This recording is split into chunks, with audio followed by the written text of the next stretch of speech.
నమస్తే అందరికీ. మీరు ఎప్పుడైనా షిరిడీ వెళ్ళారా? అక్కడ గురుస్థాన్‌లో ఎవరున్నారు? బాబా నమ్మిన భక్తుల్ని ఎలా రక్షిస్తారు? తెలిస్తే కామెంట్ చేయండి.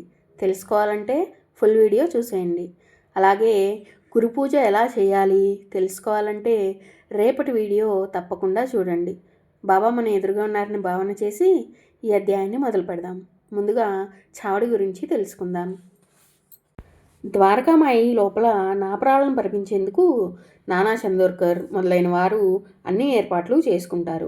మసీదుకి ముందు భాగంలో చావడి అనే పేరుతో సాధువులు విశ్రాంతి తీసుకునే ఒక పెద్ద గది లాంటిది ఉండేది. గ్రామంలోకి వస్తూ పోతూ ఉండే సాధువులు, సన్యాసులు ఇందులో ఉంటూ ఉండేవారు. ఒక రాత్రికి రాత్రే ఆ పని పూర్తి చేయించాలనే ఉద్దేశంతో ఆ రాత్రికి చావడిలో బాబాను నిద్రించమని ప్రార్థిస్తారు. అందుకు సాయి అంగీకరిస్తాడు. ప్రతిరోజు బాబాతో పాటు నిద్రించే తాత్య, మహల్ సాపతి కూడా మిగిలిన వారితో కలిసి మసీదు మరమ్మతు పనుల్లో నిమగ్నమవుతారు. బాబా ఒంటరిగానే చావడికి వెళ్ళి కూర్చుంటారు. చావడిలో ఇంకెవరూ ఉండరు. సాయి ఒక క్షణం ధ్యాన నిమగ్నుడై ద్వారకామాయి, గురుదన్, వెంకుశాలపై మనోదృష్టిని కేంద్రీకరించగా వారి ముగ్గురు జ్యోతుల రూపంలో వచ్చి బాబా ముందు నిలుస్తారు. అప్పుడు వాళ్ళు నలుగురు ఏవేవో మాటలు మాట్లాడుకుంటూ ఉంటారు. కొద్దిసేపటి తర్వాత గురుదన్, ద్వారకామాయిలు తిరిగి తమ తమ స్థానాలకు వెళ్ళిపోతారు. వెంకుశ బాబాలు మాత్రం ముందు ముందు షిరిడీలో జరిగే విషయాలను, రాబోయే 500 సంవత్సరాల వరకు జరగగల విషయాలను చర్చిస్తారు. ఇంతలో తొలి కోడి కూసి తెల్లవారబోతూ ఉండగా వెంకుశ తిరిగి గురుస్థాన్ క్రింద భాగాన్ని చేరుకోబోవాలని అనుకుంటూ ఉండగా బాబా వారిని ఆ చావడిలోనే ఉండమని, తాను కూడా రోజు విడిచి రోజు అక్కడికి వచ్చి కలుస్తానని ప్రార్థిస్తారు. శిష్య వాత్సల్యుడైన వెంకుశ వెంటనే అంగీకరించి చావడిలోని కుడివైపు భాగంలో తానుంటానని, స్త్రీలెవ్వరినీ ఆ స్థానంలోకి ప్రవేశించకుండా చూడాలని బాబాతో చెబుతారు. బాబా అంగీకరిస్తారు. ఆ రోజు నుంచి ఈనాటి వరకు వెంకుశ చావడిలోనే గుప్త రూపంలో ఉన్నారు.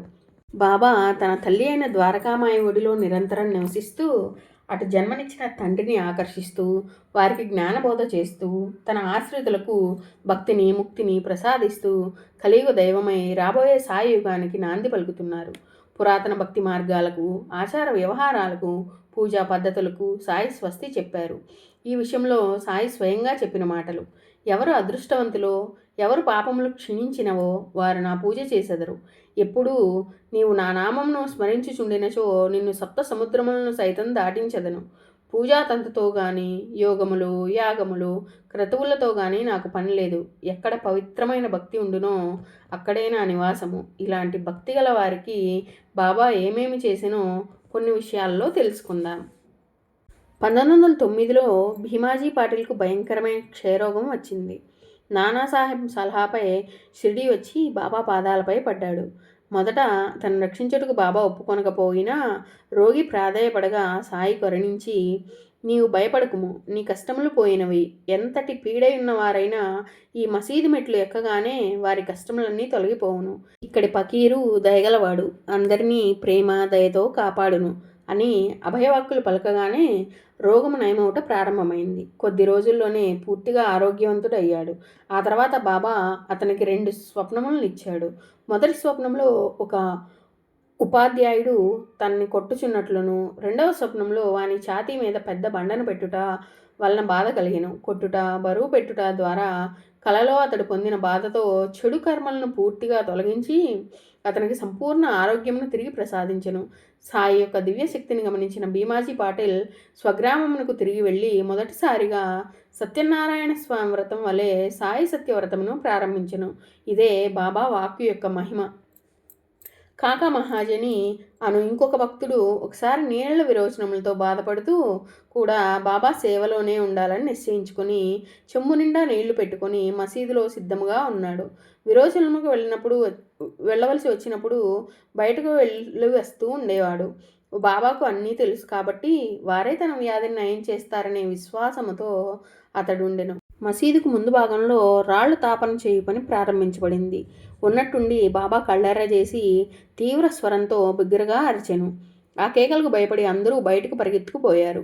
పరిగెత్తుతున్న కాకా మహాజన్ని మాత్రం బాబా చేత్తో పట్టుకొని కూర్చుండబెట్టి పక్కనే ఎవరో వదిలిపెట్టిన సంచిలో గల వేరుశనగ పప్పును గుప్పెడు తీసి అతనికి ఇచ్చి తినమనెను. కొంత పప్పు తాను కూడా తినెను. కొన్ని నీళ్లు తాగి కాకాను త్రాగమనెను. తర్వాత బాబా, నీ నీళ్ల విరోచనము ఆగిపోయినవి. ఇప్పుడు నీవు రాళ్ల తాపన చేయు పని చూసుకొనవచ్చును అనెను. అంతే. వెంటనే కాకా విరోచనములు ఆగినవి. ఈ వింత చర్యలో పనిచేసింది బాబా యొక్క వాక్కు గాని వేరేమీ కాదు. బాబా యొక్క మహిమలను స్వయంగా అనుభవించి వారి ప్రేమను ఆస్వాదించిన మహల్సాపతి బాబా యందు పూర్తిగా ఆకర్షితుడై సంసార విషయములందు విరక్తుడయ్యాడు. ఒకనాడు ఖండోబా ఈయన కల్లో కనిపించి, నీ కులవృత్తి అయిన కంసాలి పని చేయకున్నా నీకు తిండి దొరకదా అని ప్రశ్నించగా, నీ కరుణ ఉన్నచో నాకు తిండికి లోటేమి, నా కులవృత్తిని విడిచిపెట్టేదనని మహల్సాపతి జవాబిచ్చెను. అట్లయినచో నా పాదములు పట్టు విడవకము అని మరోలా ఖండోబా చెప్పెను. ఆనాటి నుంచి ఆయన కులవృత్తిని వదిలి భిక్షక వృత్తిని స్వీకరించెను. క్రమంగా ఈయనకు జీవితం పైన విరక్తి కలిగి సంసార జీవితమందు విముక్తుడయ్యాడు. భోజన సమయానికి మాత్రం ఇంటికి వెళ్ళి వెంటనే వచ్చేవాడు. మిగతా కాలమంతా బాబా సేవ చేయుచుండేవాడు. రాత్రులందు బాబాతో పాటుగానే బాబా పక్కనే పరుండేవాడు. 1896లో ఒకనాడు బాబా మహల్సాపతితో, అరే భగత్, పొల్లుపోవుటకు వీల్లేని పకీరు మాటలు వినుము. నీవు రాత్రులందు ఇక్కడ నా దగ్గరే నిద్రిస్తున్నావు. ఇంటికి వెళ్ళి నిద్రించుము. నీకు 3 ఆడపిల్లలే, మగపిల్లలు లేరు కదా. నీకు కొడుకు పుట్టును. పొమ్ము, ఇంటిలో నిద్రించుము. నీకు తప్పక కుమారుడు జన్మించును అని చెప్పెను. మహల్సాపతికి పుత్రుని యందు కోరిక లేదు. నిజానికి ఆయనకు దేని యందు కోరిక లేదు. సంసార బరువును పెంచుకుంటకు ఆయనకు ఇష్టం లేదు. అందువలన బాబా మాటలను పాటించలేదు. బాబా బలవంతపరచగా అతని స్నేహితుడు కాశీరాం షింపి 1896లో శ్రీకృష్ణ జయంతి నాడు రాత్రి మహల్సాపతిని ఇంటికి తీసుకువెళ్ళి నిద్రించినట్లు చేసెను. 1897 కృష్ణ జయంతి నాడు అనగా ఖచ్చితంగా 1 సంవత్సరానికి మహల్సాపతికి పుత్రుడు జన్మించును. బాబా పలుకులు నిజమయ్యను. ఈ బాలునికి మార్తాండుడని పేరు పెట్టారు. పెరిగి పెద్దవాడే బడికి వెళ్ళు వయసులో మార్తాండు మారాం చేస్తూ ఉంటే మహల్సాపతి కొట్టబోగా ఒకనాడు ఆ పిల్లవాడు పరిగెత్తుకుని వచ్చి ద్వారకామాయిలో బాబా ఒడిలో కూర్చుంటాడు. మహల్సాపతి వచ్చి బలవంతంగా బడికి పంపబోతూ ఒక దెబ్బ వేస్తాడు. అప్పుడు బాబా అత్యంత కరుణామూర్తి అయి, మహల్సా, వీడిని గురించి నీవేమీ బెంగ పెట్టుకోకు, వీడిని నేను పోషిస్తాను అంటారు. ఆ మార్తాండుడే పెరిగి పెద్దవాడై మార్తాండ మహారాజ్ అనే పేరుతో షిరిడీలోని మహల్సాపతి ఇంట్లో తన తండ్రి సమాధి పక్కనే కూర్చుని ఉండేవాడు. ఒకసారి మహల్సాపతి భార్య పుట్టింటికి వెళ్ళెను. అక్కడ ఆమెకు కంఠవ్యాపు వ్యాధి కలిగి చాలా బాధపడెను. షిరిడీలో బాబా మహల్సాపతితో, నీ భార్య తీవ్రమైన కంఠవ్యాధితో బాధపడుతున్నది. ఆమెను నేను తప్ప ఇంకెవరూ రక్షించలేరు అనెను.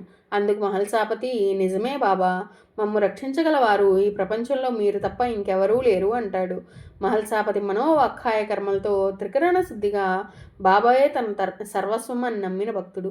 అందువల్లనే అడగకపోయినా, ఆయనకు తెలియకపోయినా కూడా తానే ముందుగా తెలుసుకొని ఆయన భార్య యొక్క జబ్బును నయం చేశారు సాయిబాబా. ఇలాంటి త్రికరణ శుద్ధితో కూడిన అంకిత భావం గల భక్తులను ఈనాటికి బాబావారు అర్థించకపోయినా రక్షిస్తూనే ఉన్నారు. బాబాకు సర్వస్వ శరణాగతి, సంపూర్ణ అంకిత భావం, భక్తి ముఖ్యంగాని ఆచార వ్యవహారాలు కాదు. షిరిడికి 150 మైళ్ళ దూరంలో గల జిజూరి అనే గ్రామంలో ఖండోబాకు జరుగుతున్న ఉత్సవములకు మహల్సాపతి ప్రతి సంవత్సరం వెళ్తుండేవాడు. ఒక సంవత్సరం ఆ గ్రామం అంతా ప్లేగు వ్యాధి విపరీతంగా ఉండడం వలన ఏమగునో అని బాధపడుతూ వ్యాకులుడై దారి మధ్యలో ఆగినప్పుడు వికలమైన మనస్కుడైన మహల్సాపతికి ఒక క్షణం బాబా శరీరంతో దర్శనమిస్తాడు.